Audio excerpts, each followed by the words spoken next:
ලිංගික සෞඛ්‍ය කියලා කියන්නේ අපි ඉතාමත් හොඳින් දැනුවත් විය යුතු තවත් අංශයක්. නමුත් මේ ලිංගික කියන වචනේ අහපු ගමන් බොහෝ දෙනෙක් හිතනවා මේක අසභ්‍යයි කියලා. ඒ ගැන කතා කරන්නවත් වැඩි කැමති නැහැ. නමුත් එය කිසිසේත්ම අසභ්‍ය දෙයක් නෙවෙයි. අපි හැමදෙනාගේම මේ ලෝකෙට බිහිවීම සිදු වෙලා තියෙන්නේ ඒ ආරම්භය සිදු වෙලා තියෙන්නේ ලිංගික ක්‍රියාවලියේ ප්‍රතිඵලයක් විදිහට. ජීවියාගේ පැවැත්ම වෙනුවෙන් අත්‍යවශ්‍යම දෙයක් තමයි ලිංගික ක්‍රියාවලිය කියන්නේ. මම කතා කරන්නේ ඉතා සාර්ථක තෘප්තිමත් ලිංගික සම්බන්ධතාවයක් වෙනුවෙන් අත්‍යවශ්‍ය කරන කාරණා මොනවද කියලා. එහෙමනම් අපි ඒ පිළිබඳව දැනගනිමු. ඔබේ නිවැරදි සෞඛ්‍ය අධ්‍යාපනය වෙනුවෙන් subscribe කරන්න. ගැහැණිය සහ පිරිමියා කියලා කියන්නේ සම්පූර්ණයෙන්ම වෙනස් දෙදෙනෙක්. මේ දෙදෙනා හිතන පතන විදිහ, කැමැති අකමැති දේවල් වෙනස්. එතකොට මේ නිවැරදි දෙදෙනෙක් එක වහලක් යට ජීවිතය ආරම්භ කරනකොට යම් යම් ප්‍රශ්න ඇති වෙන්න මේ වෙනසක් බලපාන්නට පුළුවන්. ලිංගිකත්වය සම්බන්ධයෙන් කාරණේම තමයි. දැන් ගැහැණු සෙක්ස් පිළිබඳව හිතන විදිහට නෙවෙයි පිරිමි සෙක්ස් පිළිබඳව හිතන්නේ.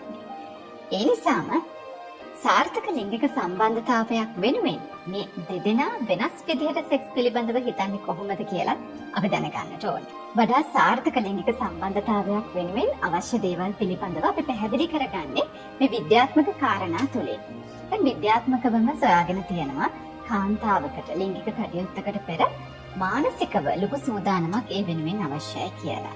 ඉතින් හිතේ කිසියම් කනස්සල්ලක් තියෙනකොට, හිතේ මානසික පීඩනයක් තියෙනකොට ඇයට එවැනි සාර්ථක ලිංගික සම්බන්ධතාවයක් වෙනුවෙන් දායක වන්නට බැහැ.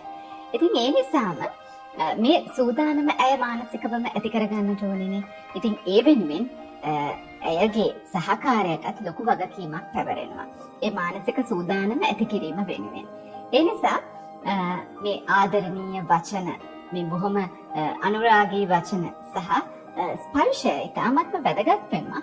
කාන්තාවක් මානසිකව සූදානම් කරන්න මෙවැනි අනුරාගී සම්බන්ධතාවයකට පෙර.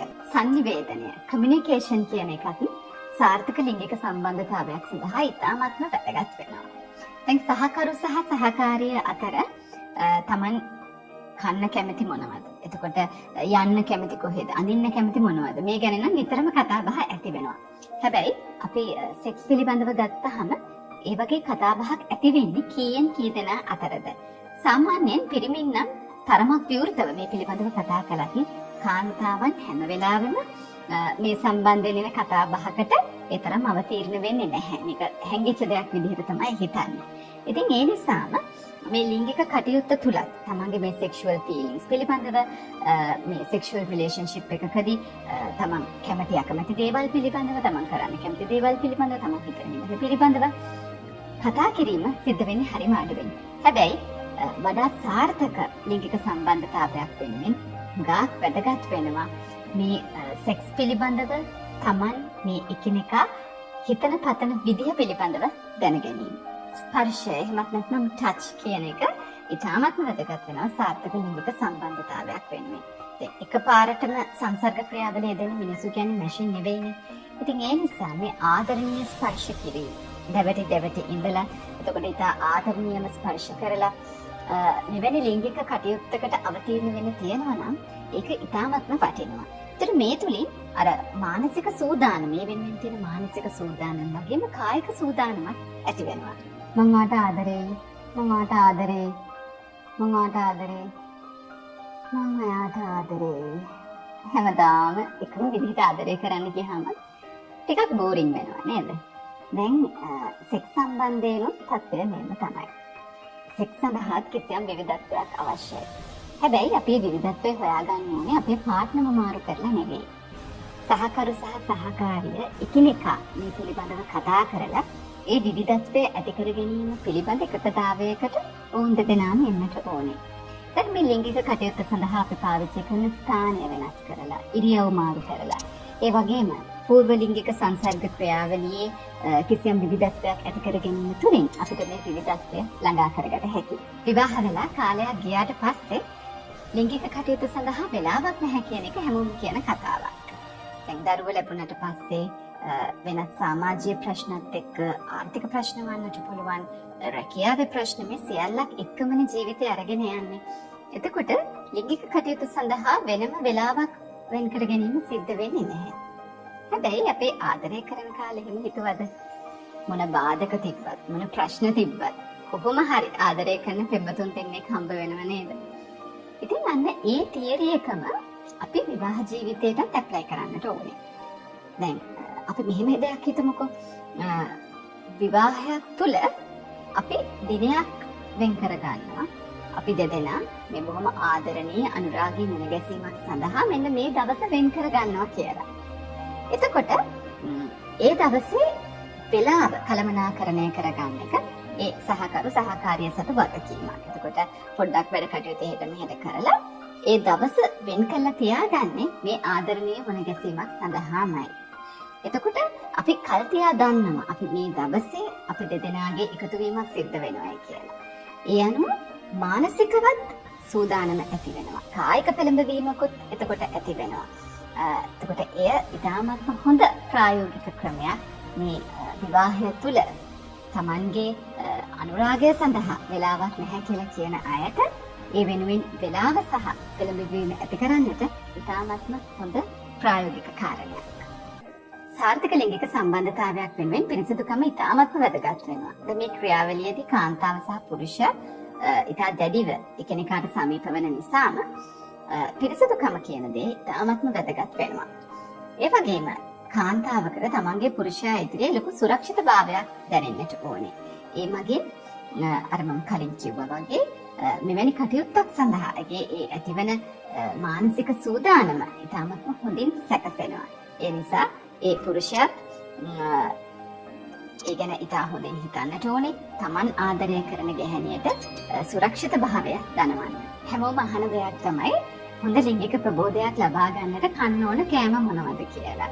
දැන් අපි සාමාන්‍යයෙන් ලබා ගන්න සෞඛ්‍ය සම්පන්න ආහාර වේල මෙතනටත් බලංගුයි. අපි හොඳ සෞඛ්‍ය සම්පන්න ආහාර වේලක් ලබා ගන්නවා. ඊට අමතරව අපේ ලිංගික සතුට වැඩි කිරීම වෙනුවෙන් ගන්නට ඕන ආහාර වර්ග විද්‍යාත්මකවම තහවුරු වෙලා තියෙනවා. දැන් ටෙස්ටොස්ටෙරෝන් නිෂ්පාදනය වැඩි කරන ආහාර මගින් අපේ ලිංගික ප්‍රබෝධය ලිංගික සතුට වැඩි කරගන්නට පුළුවන්. දැන් මුහුදු බෙල්ලුම්, ඉස්සු, සමහර මස් වර්ග, බිත්තර කහමද, ටූනා. එතන මෙවැනි ආහාර මගින් ටෙස්ටොස්ටෙරෝන් නිෂ්පාදනය වැඩි වෙනවා. ඒ වගේම මේ මුහුදු ආහාරවල මුහුදු බෙල්ල සහ ඉස්සන්ගේ සිංක් වැඩිපුර අඩංගු වෙනවා. ඒ සිංක් වැඩිපුර අඩංගු වීම මගින් සිද්ධ වෙන එක දෙයක් තමයි ලිංගික අවයව සඳහා සැපෙන රුධිර ප්‍රමාණය වැඩි වෙනවා. මේ බ්ලඩ් ෆ්ලෝ එක ඉතා හොඳින් සිද්ධ වෙනවා. මගිනුත් ලිංගික තෘප්තිය වැඩි කර ගන්නට පුළුවන්. ඒ වගේම ආජීවන කියන අමුද්‍රව්‍ය වැඩිපුර අඩංගු ආහාර වලිනුත් ලිංගික සතුට ලිංගික ප්‍රබෝධය වැඩි කරන්නට පුළුවන් කියලා විද්‍යාත්මකව සොයාගෙන තියෙනවා. මෙවැනි ආහාර තමයි කොමඩු. ඒ වගේම බිත්තර සහ ආමන්ඩ් වගේ ඇට වර්ග. ඒ වගේම නයිට්‍රේට් බහුල ආහාර මගිනුත් ලිංගික ප්‍රබෝධය වැඩිපුර ඇති කරනවා. එවැනි ආහාර විදිහට අපිට සඳහන් කරන්න පුළුවන් බීට්‍රූට් සහ නිවිති.